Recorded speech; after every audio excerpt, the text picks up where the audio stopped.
Padahal ini rasa ini belum tentu mau, Mas.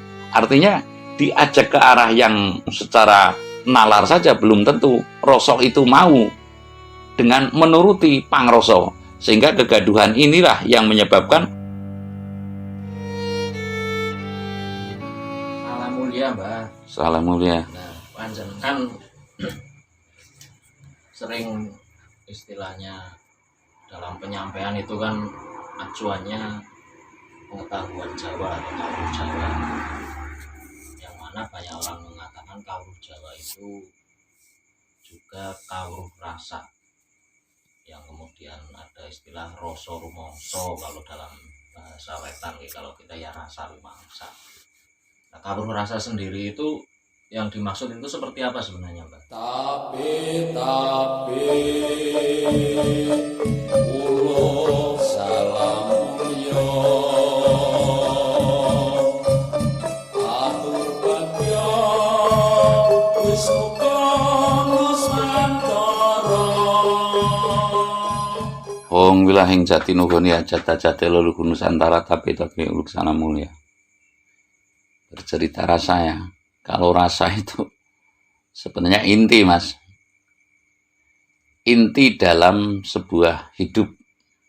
Sekali lagi saya mengatakan rasa itu inti daripada hidup. Ya otomatis hidupnya manusia, kalau hidupnya binatang dan tumbuhan ya berbeda lagi cara anunya. Itu ada ilmu biologi kan, apa ilmu ada genetika dan sebagainya. Nah, jadi kalau rasa itu merupakan sumber dari segala sumber hidup, apa ya? Sumber hidup itu rasa. Artinya ketika saya bertanya kepada seorang, kita ini hidup nih, urip ya, papane urip nanti. Nah, saya akan mengatakan papane urip sejatine menurut saya ya. Menurut saya itu papane ngurip, dununge ngurip kuwi nang rasa. Itu. Jadi rasa ini merupakan pondasi. Rasa ini merupakan pondasi daripada hidup. Kita bisa berkata-kata, kita beritu, pondasinya yang saya maksud adalah rasa. Lah, rasa ini terperang kan? Terperang itu apa ya? Terperang itu bahasa Indonesianya apa itu? Pinerang ya, terbagi secara anunya itu terbagi menjadi beberapa elemen lah, apa urat dan sebagainya, apa saraf dan sebagainya. Jadi rasa ini dalam hayat manusia tentunya kalau yang menghayat gitu loh, kalau yang menghayat mau menghayat, rasa itu pinerang tadi rasa sejati dan bukan berarti rasa yang tidak sejati ya. Rasa lahir dan rasa batin. Rasa lahir, sekarang begini perimbangannya. Bayi itu dicubit nangis nggak? Bayi loh. Ketika anak kecil itu umur 1 tahun apa ya, dicubit nangis nggak? Nangis. Nangis. Di situ apa yang menyebabkan, padahal dia belum ingat gitu loh. Belum mudeng juga. Tapi ketika dicubit nangis. Ketika ada benda bergetar itu jatuh, apa hentakan, kaget nggak itu? Kaget ya. Itulah berarti dia sudah kedunungan rasa. Tapi durung duwe pangrasa atau belum punya pangrasa. Bisa dipahami nih ya. Artinya memang ini kawruh rasa adalah kawruh jero aslinya. Rasa loh pondasi. Makanya sebelum kita bercerita yang lain-lain, mestinya, maaf kata itu, kita mesti mengetahui rasa dulu. Lah, rasa dalam inilah yang disebut dengan, kalau dalam ilmu kolbu ya, cara anunya kawruh kolbu itu adalah raksa. Nah, kalau munculnya rasa ini menjadi raksa, ingsun nutup cahyo-cahyo manjing raksa dan sebagainya loh.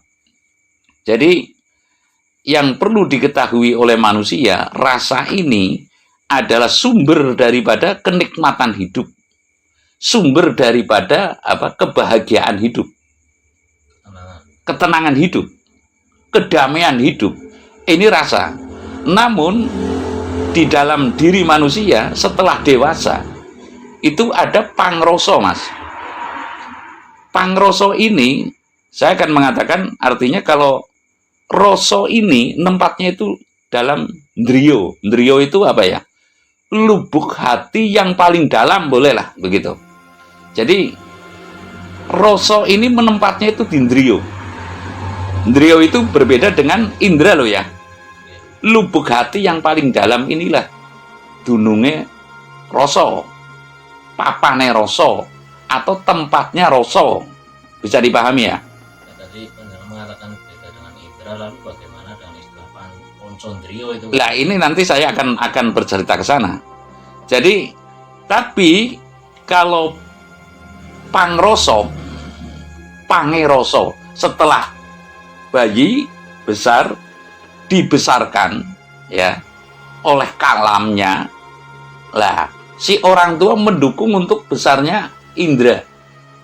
Kalam itu adalah pembesaran dari dalam, maksudnya yang tidak kelihatan, abstrak ya.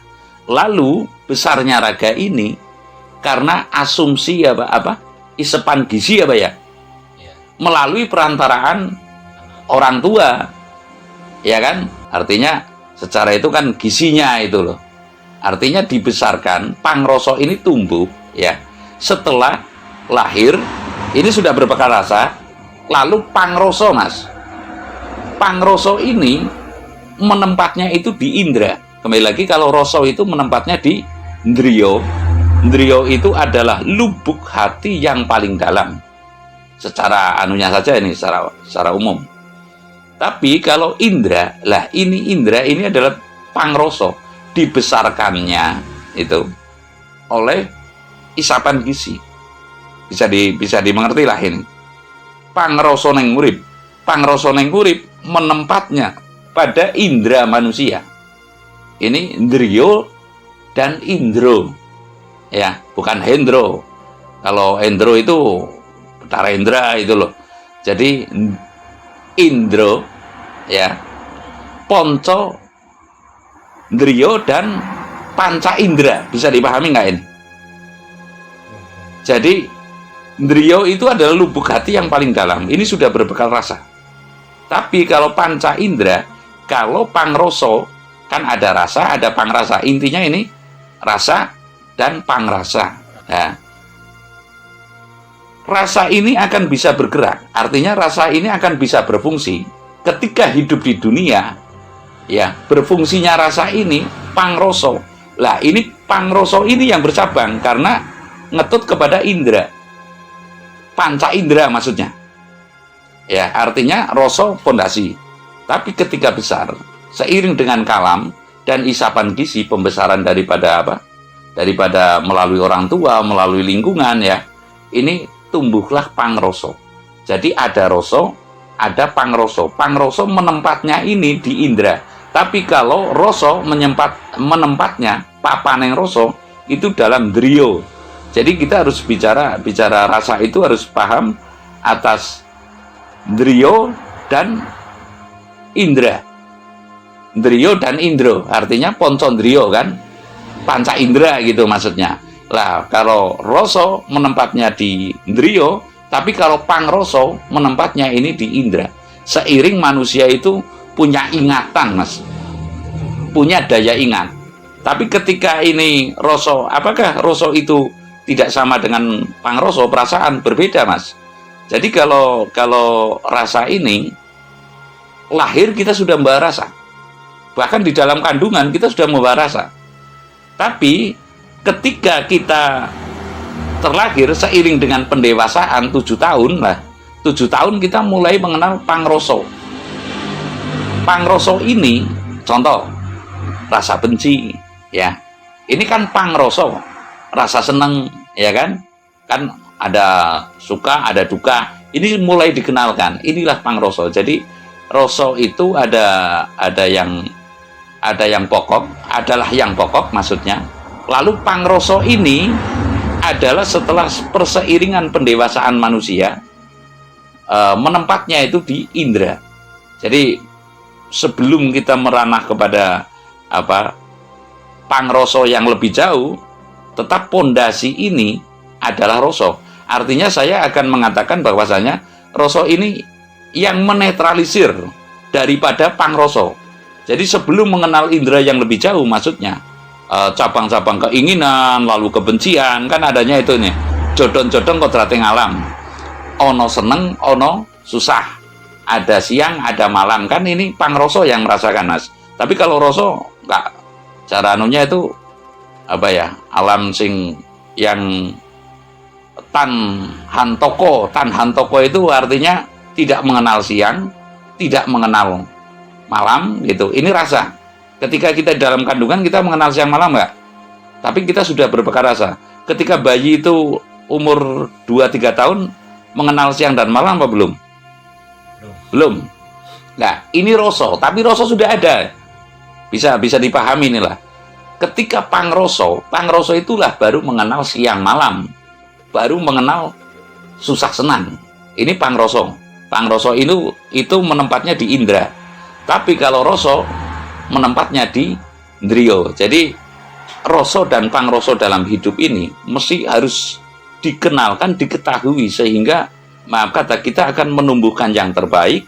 Tidaklah artinya berlomba dalam yang kurang pas. Artinya sekarang ini kan orang rata-rata berlomba mewah nih, karena besarnya adalah pangroso yang dibesarkan. Manusia itu berlomba pinter nih, karena pangroso yang lebih dibesarkan daripada ngulah rosonya.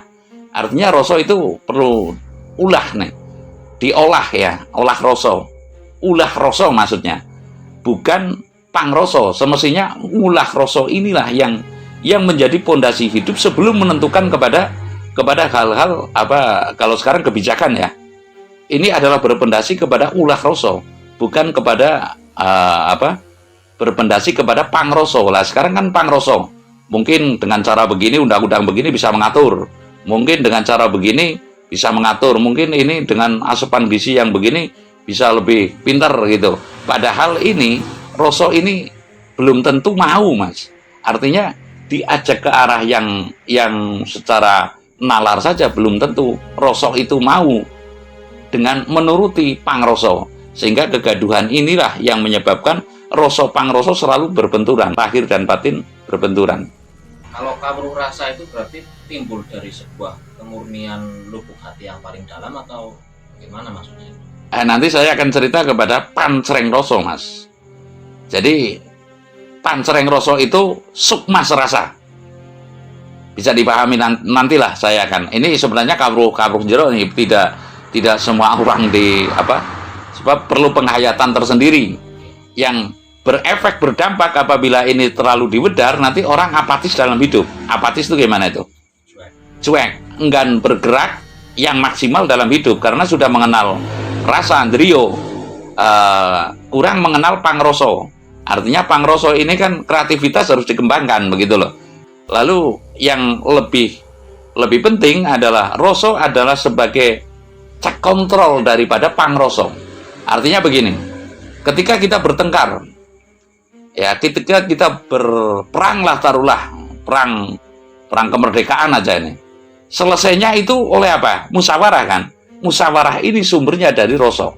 Tapi kalau pangroso, wah kamu sudah menghina saya, ini pangroso ini, Mas. Jadi antara roso dan pangroso ini kita mesti bisa mengetahui ya, seyogianya lebih mengetahui, lebih menghayati, dan lebih terimplementasi sehingga terjadi perimbangan antara roso dan pangroso. Orang buru seneng moh susah. Bisa dipahami. Tadi saya mengatakan itu bahwasanya kalau roso itu nggak mengenal siang malam, nggak mengenal susah senang ibaratnya gitu loh. Jadi tidak mungburune seneng mau susah. Artinya begini, ketika kita itu berhasil tidak sombong ya, ketika kita belum berhasil ya kita tidak mengeluh. Jadi rasa itu intinya nggak pernah bohong ya.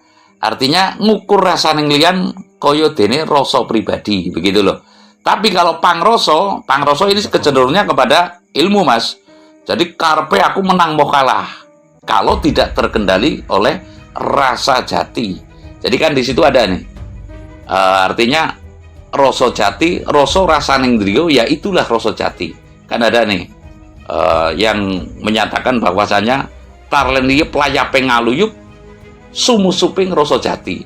Nah ini bisa didapat rasa sumber rasa yang artinya mengenali rasa ini biasanya melalui riadoh, melalui puasa dan bahkan halwat mas. Sehingga pada titik zero inilah, pada titik apa ya? Kan ada yang mengatakan kosong adalah isi, isi adalah kosong, begitu loh. Ini adalah sumber rasa, artinya ya mungkin ini belum perlu, tapi menurut saya sangat perlu, sangat penting.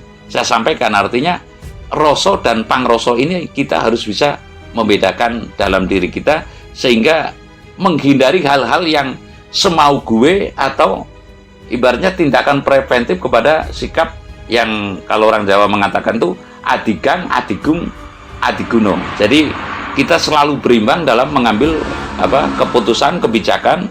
Kita akan mengambil ini, akan mengatasi hal-hal yang itu sehingga kalau kita bertumpu kepada rasa niscaya akan bisa tidak terjadi hal-hal yang demikian. Bubar, cadar, caranunya gawene tanpa bagio itu, tanpa tidak terjadi hal-hal yang buruk yang sifatnya menimpa akan menimbulkan masalah kepada diri kita atau kepada lingkungan kita atau kepada bangsa kita. Terima kasih.